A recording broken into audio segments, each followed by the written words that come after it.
When that I was and a little tiny boy, with a hey-ho, the wind and the rain, a foolish thing was but a toy, for the rain it raineth every day. Not more tedious paperwork. I'm afraid so. But Stephen, we need to talk now. About? Those exquisite poems, of course. There's nothing I'd like more than to discuss those delightful odes. But right now... What's female beauty but an art divine, through which the mind's all gentle graces shine? They, like the sun, irradiate all between. Yes, go on. The body charms, because the mind is seen. I am impressed you have been learning your lines. Yes, indeed. But right now I have a mountain of work to get through. Oh, Stephen, relax. This is like a holiday. Oh, yes, well, I quite agree that Cheltenham is more relaxed than London, but I still have an enormous amount to do. And besides, there's someone I have to interview any minute now. Oh, it's not that middle-aged wench, is it? You heard? Oh, the Crown Court gossip hasn't stopped. Is the King unwell? Why, did he? I couldn't possibly say. But I haven't seen the Queen this worried for quite some time. Oh, well, that'll be her now. I'll be out of your way. Oh, no, stay, Fanny. It will only be a minute or two. And it might be fun. And afterwards, we can acquaint ourselves with the poetry of Shakespeare and Akenside. I promise. Really? Enter Miss Haughty. Yes, sir. Oh, excuse me, sir, but my name is actually 40, if you please, sir. Oh, well, it says here. Oh, well, never mind, Miss Haughty. Oh, excuse me, sir, I'm so sorry again, but it's Mrs. Hannah 40. Yes, it's a very, very, very well, Miss Haughty. Please be seated. Thank you, sir. Thank you, sir. Thank you, my lord. Oh, and, I'm not a lord as such. Pray, let me introduce ourselves. I am Colonel Digby, the Queen's Vice-Chamberlain, and this is Miss Burney, the keeper of the Queen's robes. May we offer you some tea, Mrs. 40, and perhaps a muffin or two? That would be most welcome. You're so very kind and generous. And if I'd known I was coming to this beautiful palace today, I'd have made sure I wore my best pinafore, and I'm so sorry. Oh, you look fine, lovely in fact, but please don't concern yourself with such superficial trifles. Please relax and do help yourself. Thank you. You're most kind. And so, Miss Haughty, I believe you work at the spa. I do, Colonel. And that is where you met the King. Oh, yes, sir. I operate the pumps at the old wells. Oh, that sounds like hard work. Are you sure you won't have a muffin or two? No, it is indeed hard work. My husband says I've got stronger arms than he has. And, pray, what did the King say? His Gracious Majesty was so kind. He asked who I was and asked about my family. I mentioned my husband, and then he thanked me for, what did he say, my Meritorious. Yes, meritorious service. And so that was that. Oh, yes, sir. The conversation was over by the time we drank a single glass of the medicinal water. Oh, and did he enjoy it? Well, sir, like most of our clients, he looked a little shocked at first, at the salty taste. But then he let out the heartiest laugh you ever heard. Yes, indeed.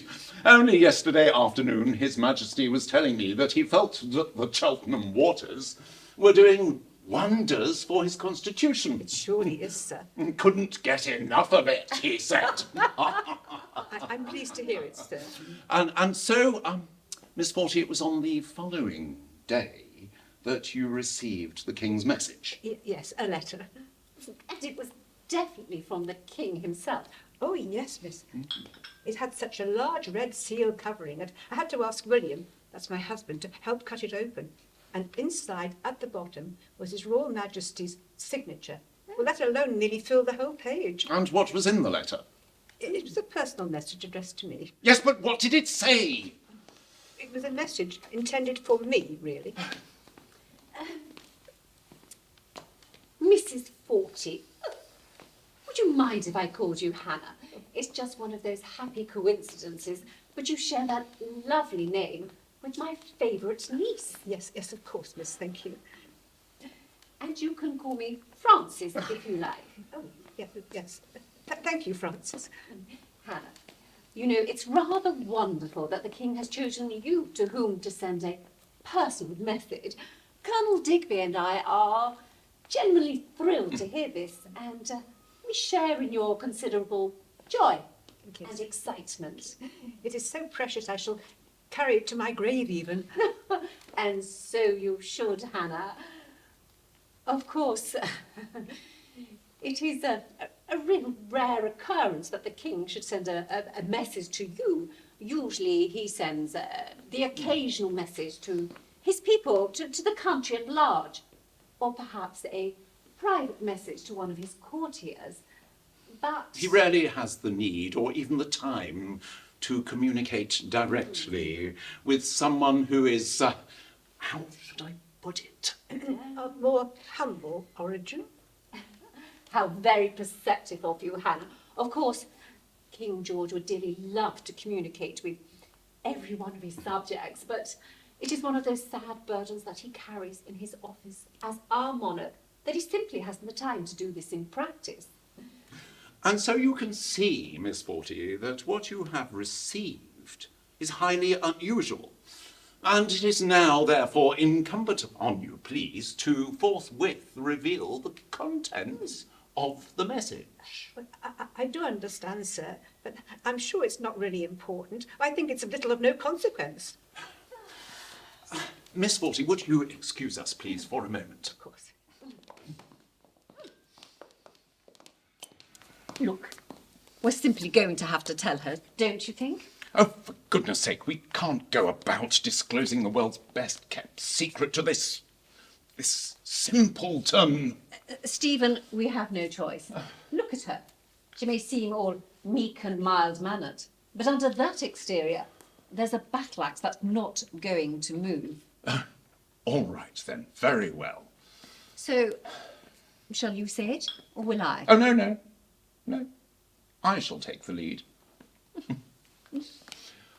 Miss Forty, you will be aware that Miss Burney and I take our orders directly from Queen Charlotte.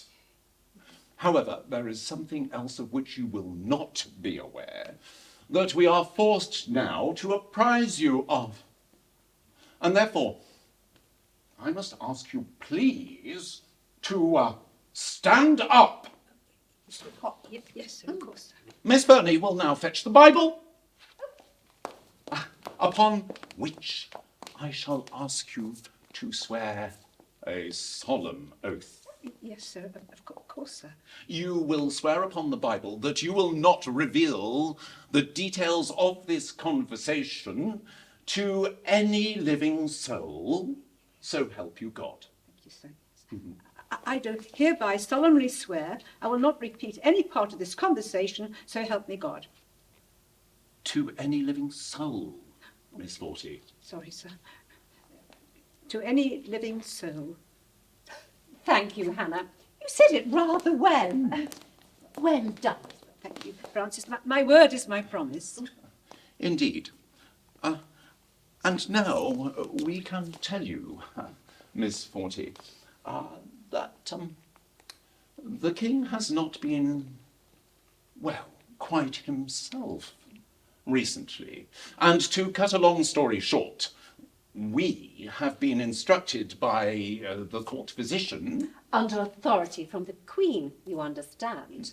to report in detail anything that the king says or writes. Do you think he might be losing his mind, so to speak? I couldn't possibly say that, but insanity, I am assured, manifests itself in many strange and subtle ways. There was nothing inappropriate or ill-considered in the King's message, I trust. Which is why it's important, dear Hannah, that you divulge the contents of the letter for the King's sake. I am sure you can now appreciate, Miss Forty, that this matter is of the utmost national importance. I can assure you, sir, it does not show any kind of madness in what he's written. Quite the opposite, in fact. Oh, and I swear that on oath to Almighty God. So what do we do now? We play it calm and gentle, and then we firmly use our authority. Very well, then. You take the lead. Hannah, you say that the King's message shows the opposite of someone who may be suffering from insanity. Oh, yes, Mrs. Shows he's got a very clear and sharp mind, in my opinion. In your opinion? Surely only the King's physician may make such a judgment. Well, if you read the letter, I know you would agree with me. Yes, well, Miss Forty, we should very much like to read the letter, but your intransigence in this matter is most concerning. Stephen, don't forget. As I was saying, Miss Forty, we should very much like to read the letter. I even have it with me on my person, so to speak. Oh. That's how precious it is to me. But why didn't you say so? We could have saved all this tedious talk by your showing it to us for just a few seconds. But it's personal to me, and it is my letter. Your letter, Hannah.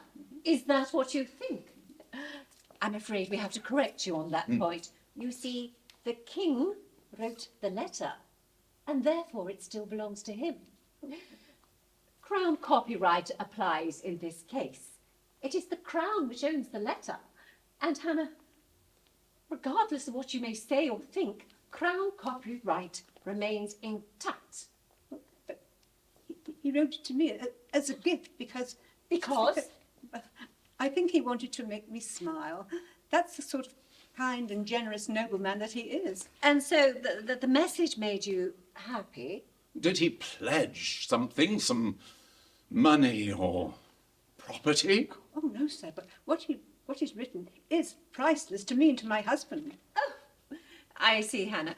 Your husband is allowed to read the letter, and yet the members of the royal court cannot.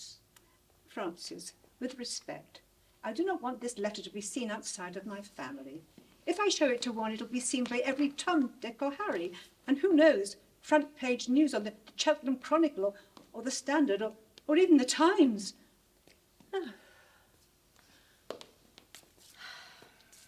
So much for remaining calm and gentle. Let's take this to the next level. You know, treason could be our trump card. Excellent idea. Let's go for it. Hannah, do sit down. Thank you, Francis. Hannah, I am sure you wouldn't want to gain a terrible reputation. Why should I? I've never done anything wrong in my life. Treason! Miss Forty. The Act of Treason, 1351, Section 2 thereof, which details the offences which may be adjudged treason. Hannah, we are trying to help you. The Tower of London, Miss Forty, is a very unpleasant place in which to reside for a single night, let alone an entire lifetime. It wouldn't simply be a matter of your imprisonment. for withholding vital information necessary for the well-being of the king.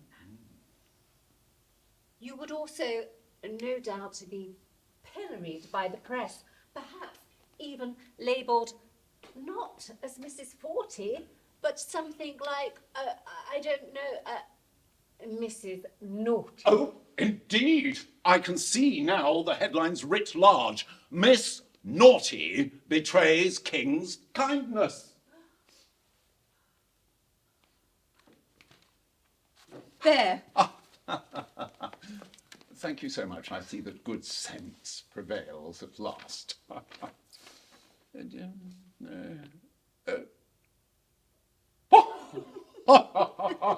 Very good.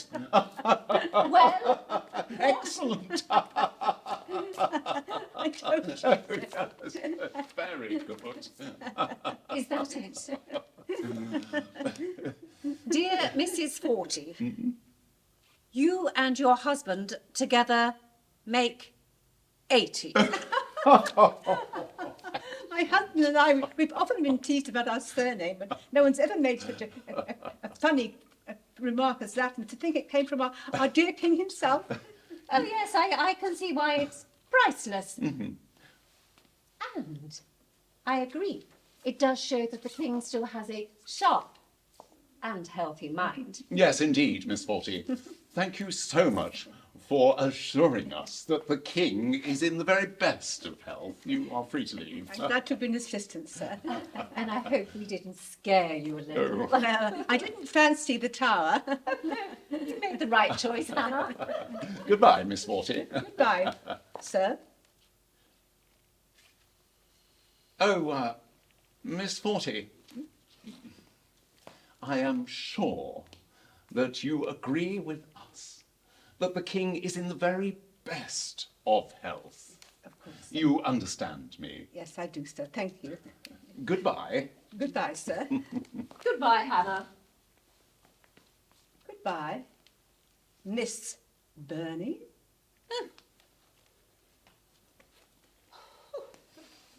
Oh, well.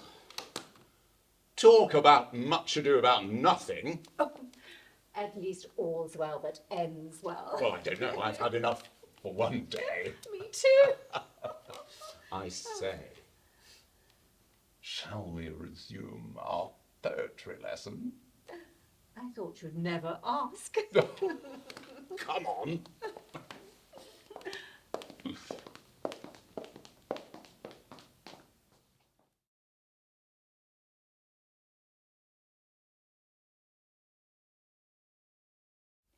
A tangible record of Hannah Forty's place in history can be found in Cheltenham Minster, where a marble monument near the pulpit was erected by visitors to the spa, who were so impressed by Mrs. Forty's long Meritorious. thank you, service. Starting in 1772, she continued at the Old Wells for more than 43 years, stopping just before she died on the 9th of August, 1816. King George was so impressed with her that he commissioned a portrait of her before he left. It's believed to be the earliest picture of a Cheltenham resident. It was also then he made the joke about her surname, though it transpired through verbal rather than written communication.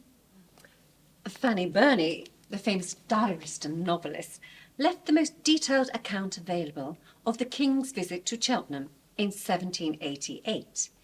In her diary, she also references a Colonel Fairley, a pseudonym for the recently widowed Colonel Stephen Digby, with whom it is believed she was having an affair. Whilst Digby and Burney shared many interests in common, including the love poetry of Mark Akenside, Digby was forced soon thereafter to depart, suffering from gout, and then later taking up a new appointment, and some time after that remarrying a much prettier and younger wife.